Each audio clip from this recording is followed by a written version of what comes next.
What up? Okay, so I'm just gonna get straight into it. Routing. You don't get a lot of people talking about routing when it comes to Master Fader. There are videos out there that talk about routing, but they're not a great deal of them. Don't worry about um, my gain. Don't worry, you didn't see that. But yeah, routing. Um, yeah, as I was saying, there's not a great deal of videos that talk about routing. I'm just going to give a general overview, just to sort of set the playing field when it comes to routing on Master Fader, and just talk about a few sort of common areas that people ask questions about. Um, so generally, when you get into your routing, you can access it by clicking on here. Um, you are presented with this page here. Now, as I said, there's not a lot of people that talk about routing, and when you watch some of the videos that have been created by, some of the master fader techs or whatever, they do talk about it, but they kind of brush over things. So nobody actually stops to explain how things work.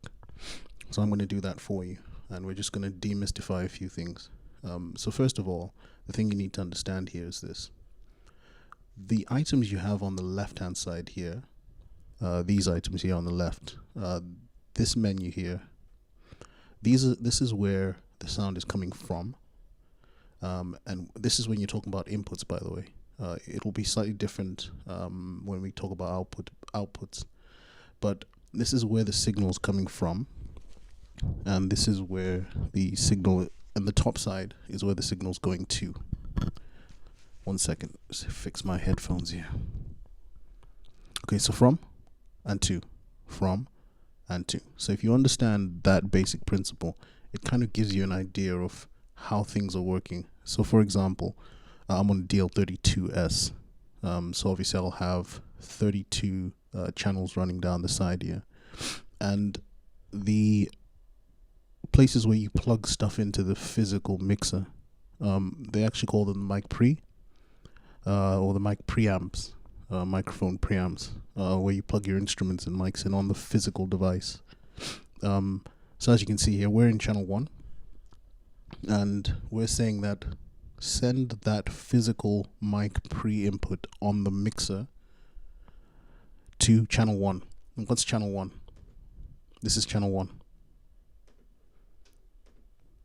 That's channel 1. I could do something similar, go back into routing, and say send mic pre to channel 2. Now I'm not going to do that now because I've not set up channel 2, and I don't want you to lose my voice temporarily, but I'll leave it in channel 1 and also send it to channel 2, and you'll have a situation where so I'm not going to take it out of 1, but I'll send it to 2, and you see how it took it out of mic pre 2 and it sent it there.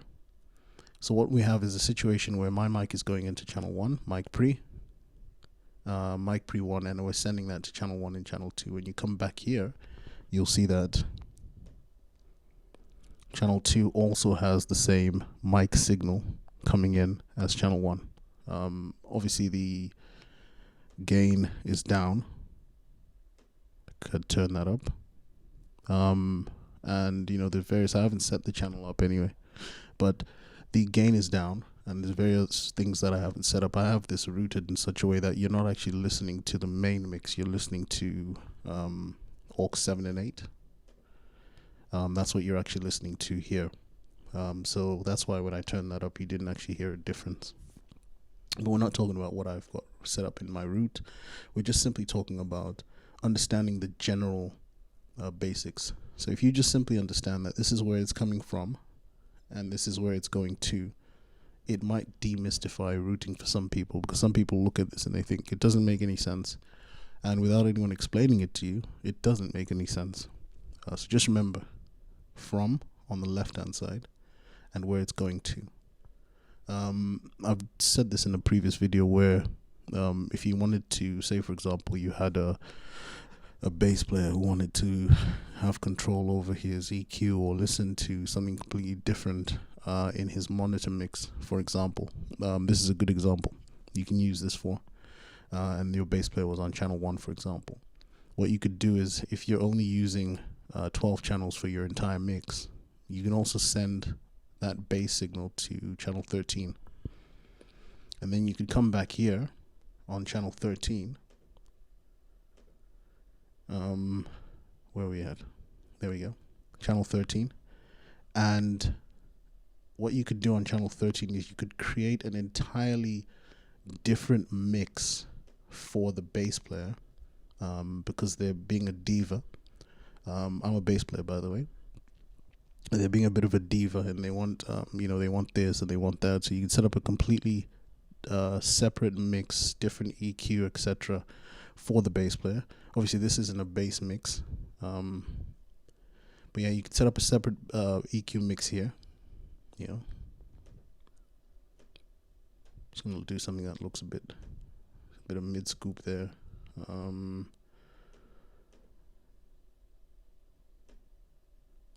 Okay, and they're saying, oh yeah, I'm happy with that. And then what you could then do is, if the bass player was on aux 3, for example, you just simply turn up aux 3 there, and make sure you don't turn up aux 1, channel 1, sorry. Make sure you turn up the separate bass mix. Oh look, I've actually got a bass channel assigned there. But anyways, turn up the separate bass mix in their in-ear monitor, or in their monitor there, and don't turn up 1, and then 1 can be left to be for the front of house mix, because that's the way you want it, out of front of house. That's what is appropriate, and they can have their own separate mix. Obviously you've got 32 channels here, so if you're not using all 32, all you need is whatever spare channels you have, and you can create as many separate mixes, going back to your monitors, your musicians' monitors or your singers' monitors. You'll probably most likely find this using this for singers as opposed to musicians, because musicians kind of get on with it unless they're guitarists. But yeah, that's one thing you can utilize routing for. I've said this in a previous video, and that's a pretty cool trick. If you've got somebody who's this person's a pain in the backside, they constantly want X, Y, and Z, then you can do that. So that's one example. So if we look further down here, you'll see that it also has USB. So if you're utilizing any USB channels, you've got your door opened up and you're sending certain tracks back from the door into the mixer, and you want to be able to mix the sounds coming from that, on whatever channel you choose to send it back. Say you've got something on USB 4, you've got some sort of a synth sound coming in, and you want to be able to mix that on channel, let's go with channel 14 this time, because we've already used 13. We said we have 12 items, just to keep some consistency. So you can send that USB 4 back from your door or whatever, digital audio workstation, to 14, and then we know we're going to send 14 to mix 14, and bring that up for the front of house, and then yeah, we can do a separate mix, EQ, add effects, whatever it is you want to add. I've got a video that talks about effects, because that's another question we get. I can't get the effects to work, so there's a 3-step quick tutorial tip in the on this channel. Just go ahead and have a look at that video. But you can turn that up here, and you've got that coming through. So that's a way of utilizing your routing. Now I'm going to show you something pretty cool, where if you don't want to do this, that's the cool thing about Master Fade, there's so many options. You've got input B here. Now what most people do is they'll set up input B in such a way that B has all the USB tracks coming back. Okay, so this is where the noise of the signal, the sound, or whatever it is coming from. Remember, this is where it's going to, so that you can manipulate the mix. So what they'll do is, obviously I'm not going to do that on USB 1, but what they'll do is they'll set up, this like so. Okay. Actually, no, to keep it consistent, what did we say earlier on? We said that we're using the first 12 channels, aren't we?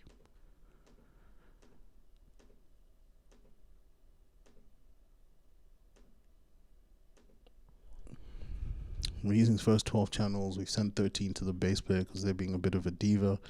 And we're coming back from, so we've got channels 14 onwards free, okay? And you want to send stuff from your USB back. So they'll hook up, you know, I mean, you can do all the channels. This is input B anyway, but you can hook it up in such a way that, you know, you've got the first 12 channels for your mix, and then you've got, you know, these extra channels. How many have we selected? 1, 2, 3, 4, 5, 6, 7, 8, 9. So we've got these. I could have just looked at here. So we've got these 9 channels coming back for our free mixer channels here. So we don't have anything there. We've got our, you know, our main mix happening there. This next group come on to the stage. They've got some stuff coming from a digital audio workstation into the main mix, in addition to using 12 of these channels as well. So you send that back. Now you've got a situation where you've got input B running USB and input A running the actual physical stuff that's plugged into the desk. So you just come over here from channel 14, I believe it is, and then just change that. And you can see that already tells you that channel 14, this physical channel here, is now going to be, oh gosh, what have I done? Hang on. No, that's fine. It shouldn't affect the stream. That's fine. So, hang on. Let's go back to routing.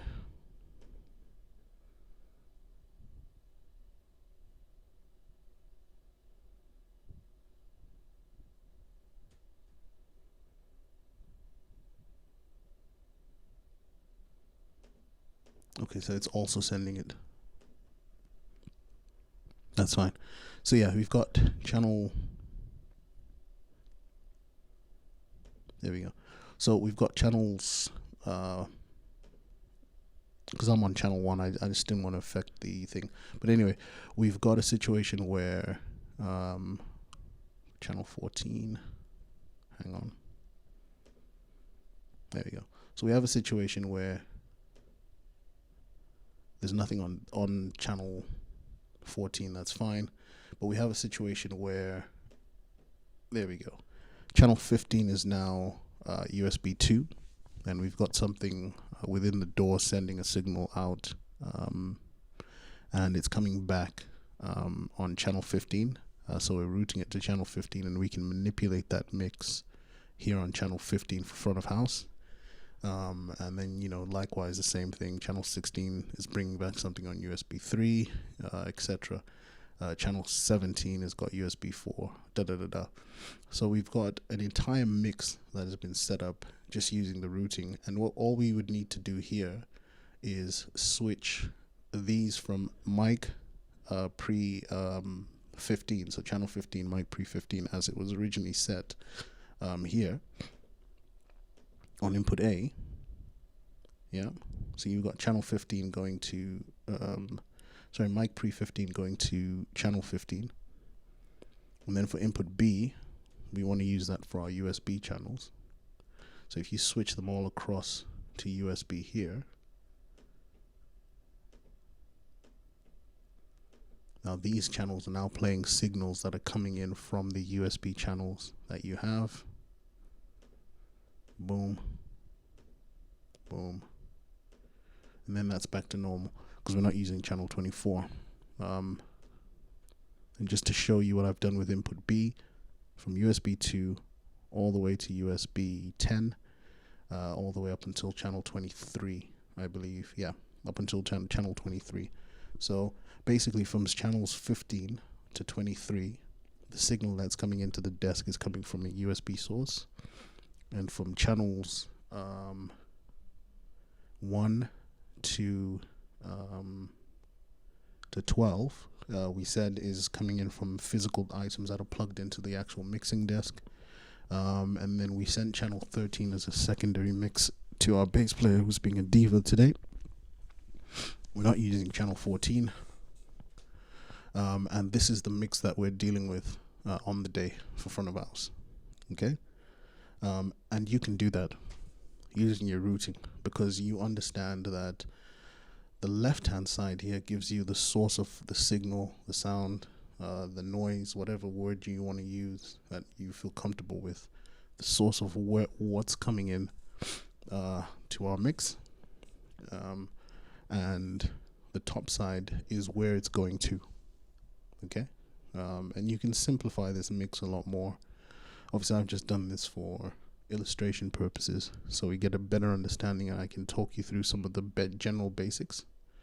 But that's pretty much what you're looking at. So from to, and I'm just giving you a few examples so you have, some sort of a visual to understand what would that actually look like, because this is what you don't actually get in these videos.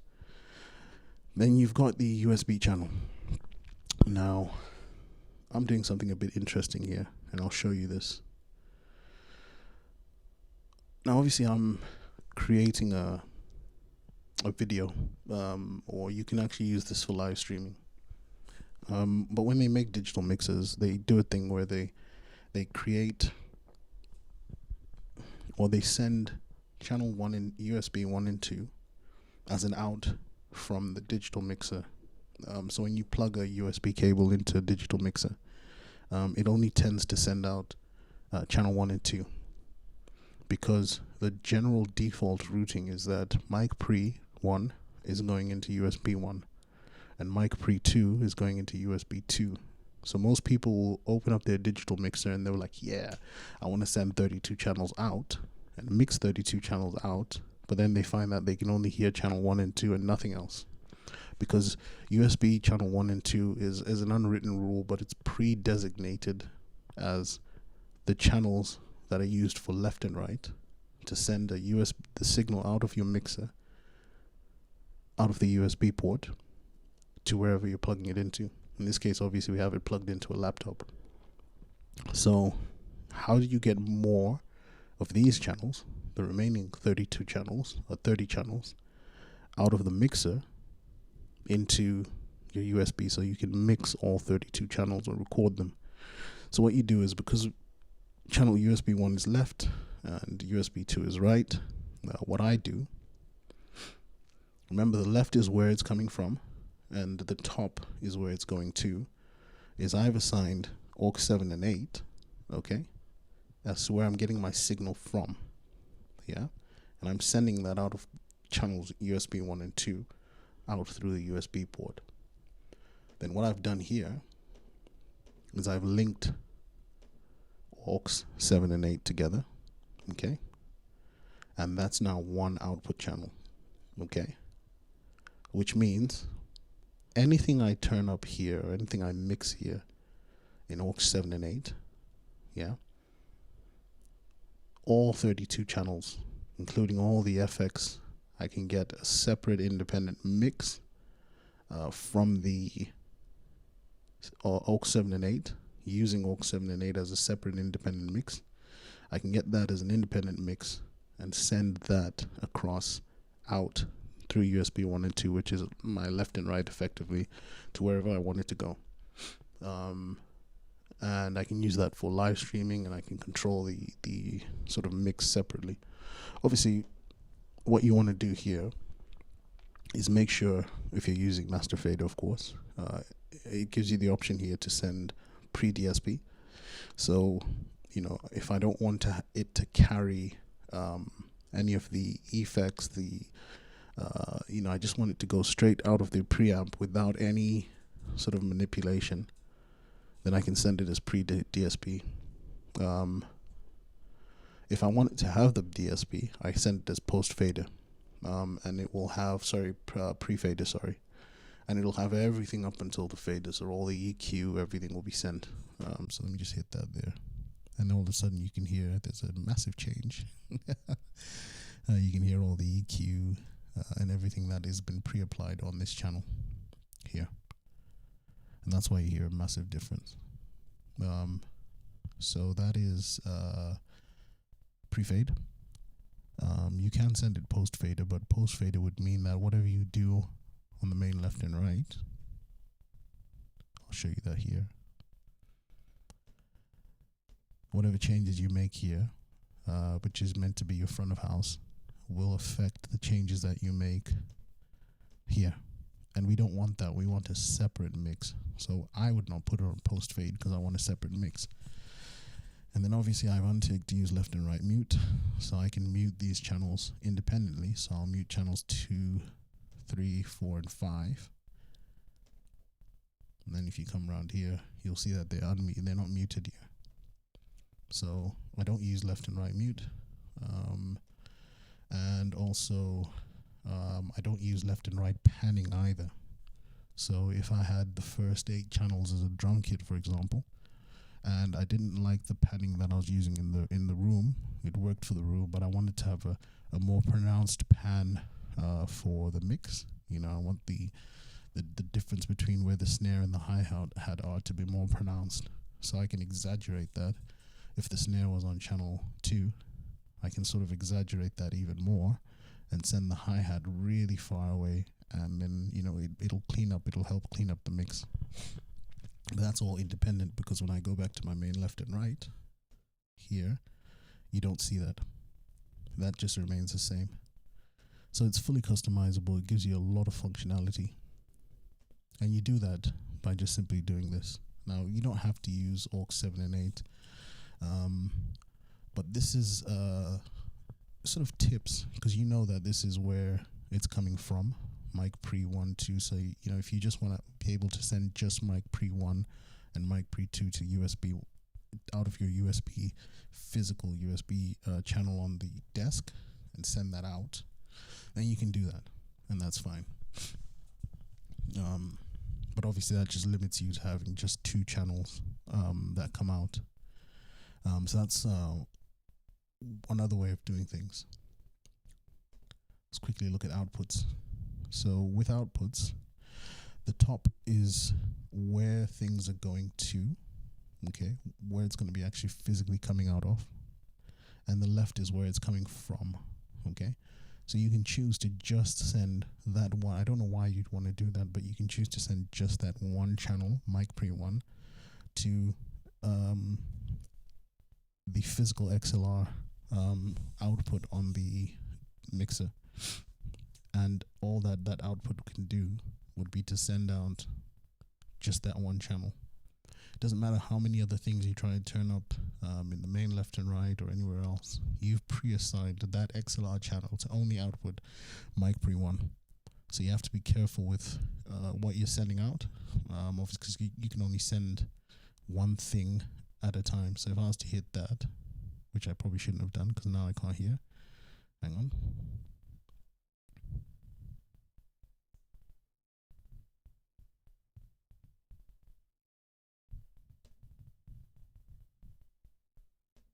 There we go. So yeah, you have to, actually, hang on 1 second.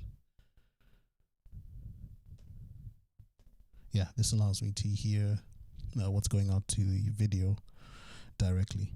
But anyway, as I was saying, these are just individual channels. You can send just individual channels to an output, but you've only got 10 here, so be careful. If you can send those channels post DSP, so with all the sort of mixing, EQ, etc. effects, you can send that same channel 1 post DSP, and it'll send it to any of these physical XLR channels on the actual desk. Then here's where it gets interesting. You have so many other options after that. So, you know, you can choose to send just the effects signal out post DSP. Obviously, it has to be post DSP. Why would you want to send an effects channel out pre DSP? What else do you have here? So you can send, subgroups. So if you wanted, for example, I don't know why you'd want to do this, but if you had all the drums going to subgroup 1, and you wanted to send just the drums out via the physical XLR one, you can do. And I guess there's a reason why maybe the drummer has more than one monitor around them, and they're doing a recording or whatever the case is, and they want to be able to hear, different things coming from their different monitors. You could say, okay, I'll just send the drums out of the monitor on your left, and then I'll send, the vocals or everything else out of the monitor on the right. It's whatever they want, really. So you could do subgroups, just a whole entire subgroup out. You could have a situation where you've got a group of a choir, for example, and this choir is split up into three parts. You've got alto, tenor, and soprano, and you can have all the alto parts linked to subgroup 1, all the tenor parts linked to subgroup 2, and all the alto parts linked to subgroup 3. And they just want, for rehearsal purposes, for the people standing in front of, XLR1 might be all the sopranos, the monitor in front of XLR2, in front of all the altos might be XLR2, and then this is the other one's tenor, whatever is left. You can have a situation where you just send, that group directly, so that they can just hear just the soprano, right? So that's pretty cool. It's very customizable. You can send your auxes. Currently what I have, you can see that I'm sending the same aux 7 and 8 directly to XLR 1 and 2. And I have a stereo, it's a stereo monitor from PreSonus, one of those body packs. It's the HP2 plugged in, and that's where my headphones are. And what I wanted to be able to do is hear in real time what's going to the recording, the video, in real time as I'm actually recording the video, so I can actually hear what's actually going there. And the reason for this is, if I had set it to USB 1 and 2, which is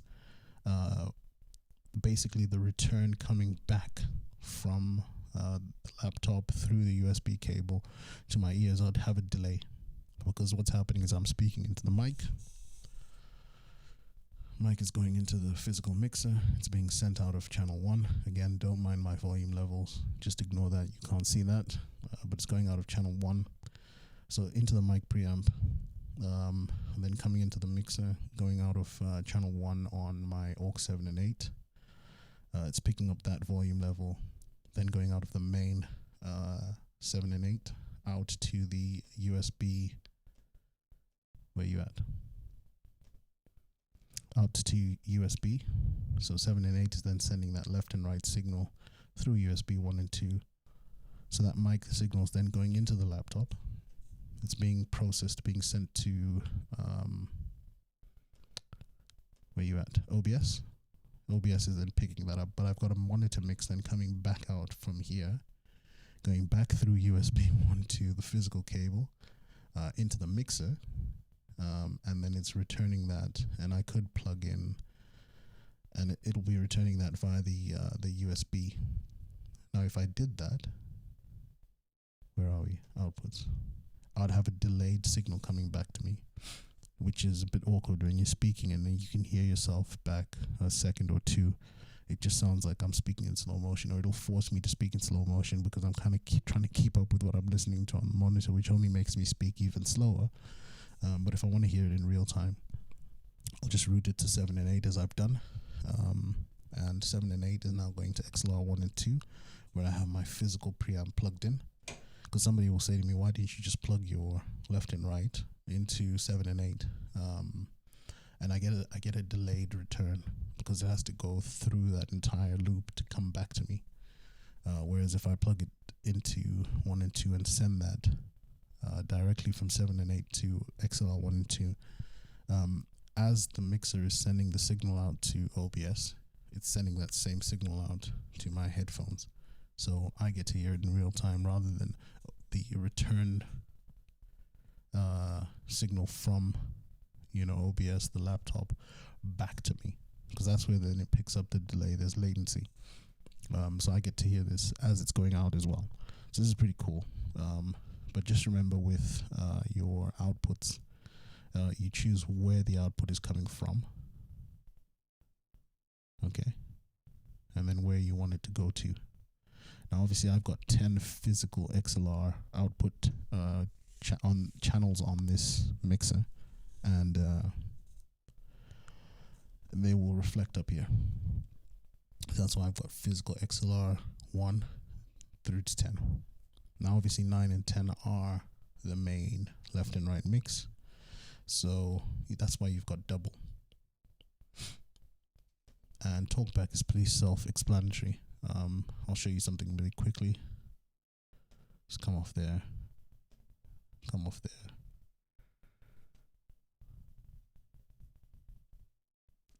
So actually this is not what I wanted to show you. This is what I wanted to show you.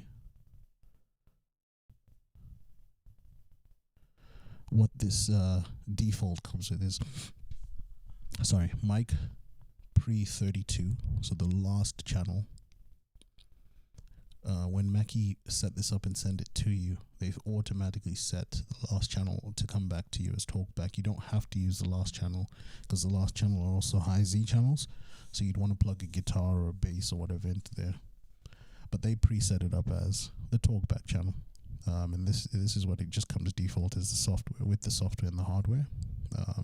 So because that's default there, when you come here and you select that you want your talkback to go to, say, aux 1 or subgroup 3 or whatever, yeah, notice there's nothing else here that you can assign anywhere else, just the talkback.